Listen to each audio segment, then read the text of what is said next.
1268 বঙ্গাব্দের 25শে বৈশাখ, ইংরেজি ক্যালেন্ডার অনুযায়ী 1861 সালের 7ই মে কলকাতার সেই বিখ্যাত বাড়িটায়, মানে ওই কলকাতার জোড়াসাঁকোর ঠাকুর পরিবারে জন্ম নেন একটি ছোট্ট ফুটফুটে শিশু সন্তান, যার নাম রবি ঠাকুর। আমরা ওনাকে কবি, সাহিত্যিক, ঔপন্যাসিক, সঙ্গীতজ্ঞ, নাট্যকার, গল্পকার, চিত্রশিল্পী কিংবা দার্শনিক বলেও চিনি। জোড়াসাঁকোর সেই শিক্ষিত এবং ধনী বাড়িটায় দেবেন্দ্রনাথ ঠাকুর ও সারদা দেবীর কোল আলো করে তাদের 14তম সন্তান আসেন। আমরা সকলে জানি তার বাবা দেবেন্দ্রনাথ ঠাকুর একজন বিখ্যাত আধ্যাত্মিক মানুষ ছিলেন। তার সাথে সাথে সমাজ সংস্কারেরও কাজ করতেন বটে। রবীন্দ্রনাথের ঠাকুরদাদা অর্থাৎ দেবেন্দ্রনাথ ঠাকুরের বাবা প্রিন্স দ্বারকানাথ ঠাকুর, তিনি হলেন প্রথম ভারতীয় বাঙালি যিনি কিনা ব্রিটিশদের সঙ্গে প্রথম যুগ্মভাবে ব্যবসা শুরু করেছিলেন।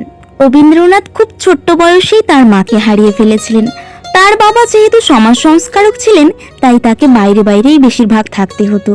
তিনি ছোটবেলাটা বড়দের সঙ্গে বা চাকর বাকরদের সঙ্গেই কাটিয়েছিলেন। তাদের মধ্যে কেউ বা ছিলেন সাহিত্যিক, কেউ বা ছিলেন সঙ্গীতজ্ঞ। সে কারণেই সেই সহজাত গুণগুলি সাধারণভাবে তার মধ্যে ফুটে ওঠে। দিন শেষে তাকে একাই থাকতে হতো, আর সেই একা থাকায় ইতিউতি ভাবতে ভাবতে মাত্র 8 বছর বয়সে কবিতা লিখে ফেলেন তিনি। প্রথাগত শিক্ষায় তিনি শিক্ষিত হতে চাননি। বাল্যকালে তাকে স্কুলে যেতে হলেও খুব বেশি দিন তিনি স্কুলে যাননি, তাই কিছুদিন পরে গৃহশিক্ষকের কাছেই শিক্ষিত হন তিনি। পিতার নির্দেশে 1878 সালে আইন নিয়ে পড়তে গেলেও তিনি আইন ছেড়ে সাহিত্যের দিকে ঝুঁকে পড়েন।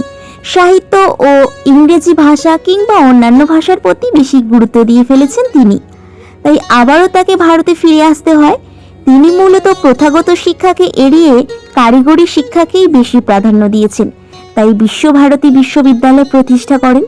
বর্তমানে যার 2টি ক্যাম্পাস, একটি শান্তিনিকেতন, অপরটি শ্রীনিকেতন। তিনি একাধারে বহু প্রতিভার মানুষ হলেও কবিতাকেই বেশি প্রাধান্য দিয়েছেন, যার জন্য আমরা তাকে বিশ্বকবি বলে জানি।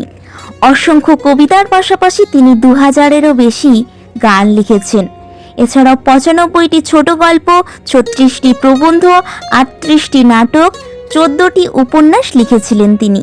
তার বিখ্যাত কয়েকটি রচনাবলী হলো গোড়া, চোখের বালি, শেষের কবিতা, গীতবিতান। এছাড়াও তিনি ভারতবর্ষের জাতীয় সঙ্গীত জনগণ মন এবং বাংলাদেশের জাতীয় সঙ্গীত আমার সোনার বাংলা রচনা করেছিলেন। অনেকেই মনে করেন শ্রীলঙ্কার জাতীয় সঙ্গীত রবীন্দ্রনাথ ঠাকুরের দ্বারা অনুপ্রাণিত হয়ে লেখা। তিনটে দেশের জাতীয় সঙ্গীত রচনা করেছিলেন একজন বাঙালি। এর থেকে আমাদের গর্বের আর কি হতে পারে? প্রথম ভারতীয় তিনি 1913 সালে সাহিত্যে নোবেল পুরস্কার পান তার গীতাঞ্জলি কাব্যগ্রন্থ ইংরেজিতে অনুবাদ করার জন্য। 1915 সালে ইংরেজদের দেওয়া নাইটহুড উপাধিতে তিনি ভূষিত হন। পরবর্তীতে 1919 সালে জালিয়ানওয়ালাবাগের হত্যাকাণ্ডের জন্য তিনি ব্রিটিশদের দেওয়া এই উপাধি ত্যাগ করেন। এছাড়াও তিনি জাপানের ডার্টিং হল স্কুলের সহ-প্রতিষ্ঠাতা ছিলেন। 70 বছর বয়সে তার আঁকাতে হাতে খড়ি হয়। এই অল্পটুকু সময়ের মধ্যে তিনি 2000-এরও বেশি ছবি আঁকেন। তার শেষ জীবন অর্থাৎ 4-5 বছরের মধ্যেই এতগুলো ছবি তিনি এঁকেছিলেন। এবার রবীন্দ্রনাথ ঠাকুরের পরিবার সম্পর্কে অল্প স্বল্প কিছু গল্প করা যাক। রবীন্দ্রনাথ ঠাকুরের জ্যেষ্ঠ ভ্রাতা দ্বিজেন্দ্রনাথ ঠাকুর, যিনি বাংলা সঙ্গীতের অসাধারণ একজন দক্ষ ব্যক্তি ছিলেন। তিনি কালিদাসের মেঘদূত কাব্যগ্রন্থকে বাংলায় অনুবাদ করেন। ভিডিওর শুরুতেই আমি বলেছিলাম রবীন্দ্রনাথ তার বাবা মায়ের 14তম সন্তান। তার 13 জন দাদা দিদিদের নাম আমি পরপর বলে যাচ্ছি। প্রথমত আমি বললাম দ্বিজেন্দ্রনাথ ঠাকুর সম্পর্কে অল্প কিছু তথ্য। এবার আমি বলবো দ্বিতীয় জ্যেষ্ঠ ভ্রাতা ছিলেন সত্যেন্দ্রনাথ ঠাকুর, যিনি কিনা অল ইউরোপ ইন্ডিয়া সিভিল সার্ভিসে প্রথম যোগ দেওয়া ভারতীয় পুরুষ। তৃতীয় জ্যেষ্ঠ ভ্রাতা হলেন হেমেন্দ্রনাথ ঠাকুর, যিনি অত্যন্ত বিখ্যাত স্পিরিচুয়াল পার্সন। এছাড়াও ব্রাহ্মণ্যবাদের প্রসারে তিনি বিশেষ অবদান রেখে গিয়েছিলেন। চতুর্থ জ্যেষ্ঠ ভ্রাতা ছিলেন জ্যোতিরিন্দ্রনাথ ঠাকুর।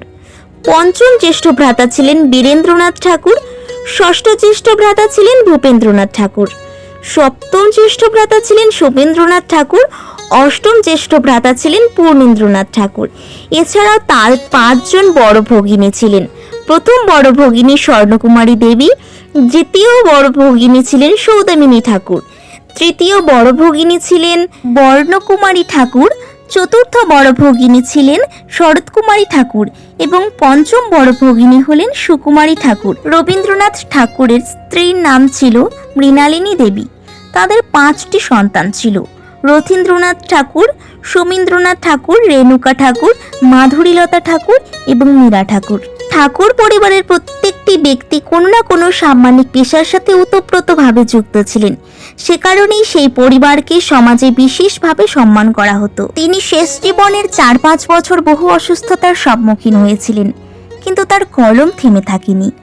অনেকে মনে করেন তার মৃত্যুর 7 দিন আগে পর্যন্ত তিনি কলম চালিয়েছিলেন।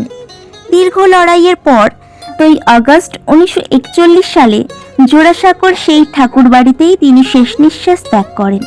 তার জীবনের শেষের দিকের বেশিরভাগ কবিতা বাস্তব চেতনা ও মৃত্যুকালীন চেতনা অবলম্বনেই লেখা।